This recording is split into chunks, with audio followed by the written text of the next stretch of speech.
What's going on, people? Welcome back to Curtis Shaw TV, back with another transfer update video. And big up to everyone who's been tuning in for these pre-recorded videos, just keeping up to date with the transfers. We're all waiting for transfers to happen. Hey guys, be excited.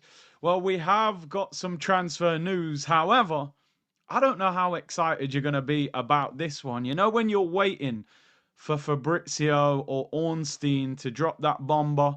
So you go, yo, we're going to buy a big player, exciting player. Ornstein drops the bomber. It isn't quite who we expected it to be. Kepa is set to join Arsenal, people, for £5 million from Chelsea. The 30-year-old Spanish international will join the club. This is another Chelsea signing to Arsenal. 4 players in 5 full seasons that Mikel Arteta has signed from Chelsea. Willian, Jorginho, Havertz, and now Kepa. And, it's not like we go to Chelsea and buy N'Golo Kante or Reece James or, Eden Hazard. We're signing players that they can't wait to get rid of. Listen, I think initially the feeling will be another Chelsea player, a not exciting player from Chelsea, and a guy that cost 75 million that ultimately flopped at Chelsea. However, I think if we strip back the emotion from it a little bit, I think to get a signing that last season at Bournemouth, he played 31 games and kept 9 clean sheets. Bournemouth finished ninth in the league, which was a fantastic season for them. And we're getting a guy that finished ninth in the Prem, kept 9 clean sheets, and we're getting him as a squad player for £5 million. It's actually pretty sensible business. Is it exciting business? No. No one's going to be running to the armory to print Kepa on the back of their Arsenal shirt.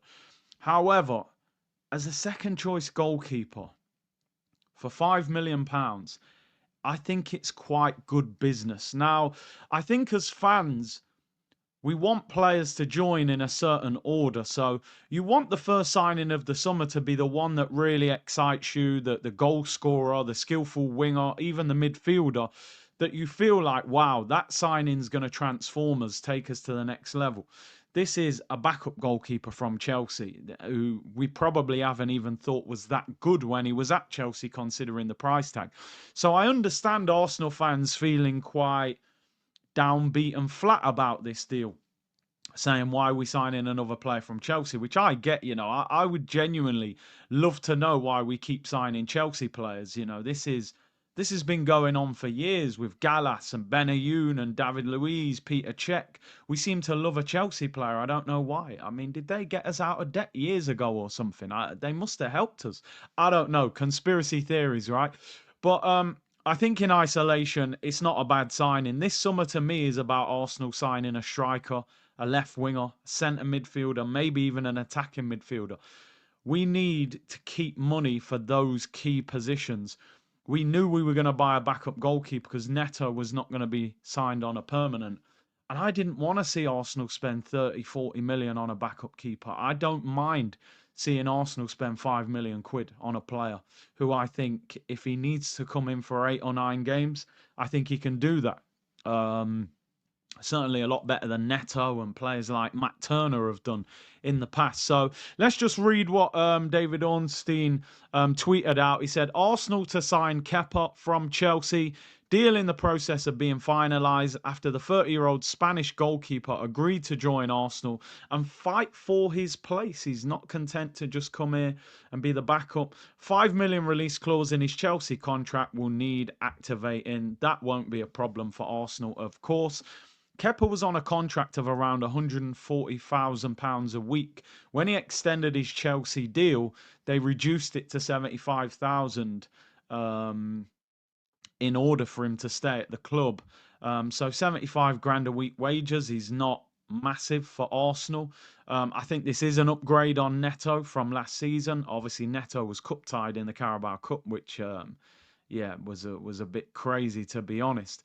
They only conceded 46 goals last season, which is only 5 more than Liverpool, who won the league, and is only 2 more than Manchester City, who came in third. So they had a good, solid season, Bournemouth, and obviously Kepa was part of that. I think now, from an Arsenal point of view, like I think the fans will be able to deal with that signing mentally. But I think now they're going to be like, okay, you've signed the backup goalkeeper. We need to see the big deals happen now. Moving forward. People forget actually that 2 seasons ago, Kepa was on loan at Real Madrid for the season. He played 19 games that season at Real Madrid. He's a Spanish international.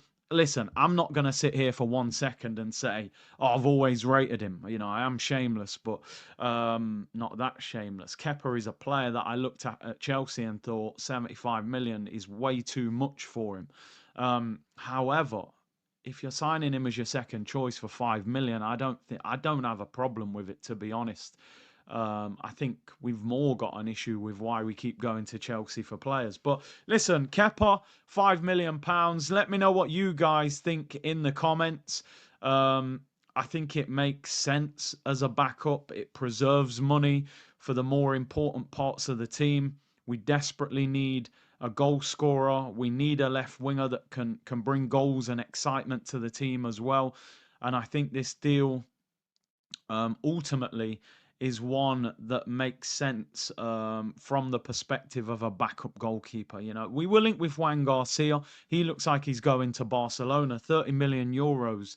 Even though he looks like a very good goalkeeper, I just didn't want Arsenal to spend 30 million quid on a second choice goalkeeper. We've got bigger priorities where that money needs to be invested into that attack, which was where we struggled last season. So I think in isolation, it's sensible business. And listen, moving forward, having Raya and Kepa, I think we'll feel pretty secure in the goalkeeper position. And if we rotate in the Carabao Cup and FA Cup, Kepa can step in. But what I will say is that it will be interesting. Kepa was first choice last year at Bournemouth. Is he just going to accept being the second choice keeper at Arsenal when he was playing regular football last year? What we don't want is a Raya Ramsdale situation where 2 number 1 goalkeepers are both fighting for that number 1 spot, but that usually leads to one of them saying that I need to leave. So let's see what happens. Let me know in the comments what you think. I can already imagine what you'll be writing, but I just think for a backup keeper, it's not a bad deal for 5 million quid. It's about what happens next. If the next few signings are underwhelming, all of a sudden you look at the window and you go, what, Kepa and this and that? I'm not happy with that. If it's Kepa, then a top quality striker, then a top quality left winger, I think you can sit there and go, I don't mind that. So I think it will be about what happens next. Big up to everyone in the community. Let's see who we sign next. Maybe we'll sign Nkunku. Maybe Mudryk. You know, who else are Chelsea trying to get rid of? But no, in all seriousness, big up to everyone. Get in the comments. Let me know what you think. Hit the like button and subscribe. And I'll see you all next time, people. Bless.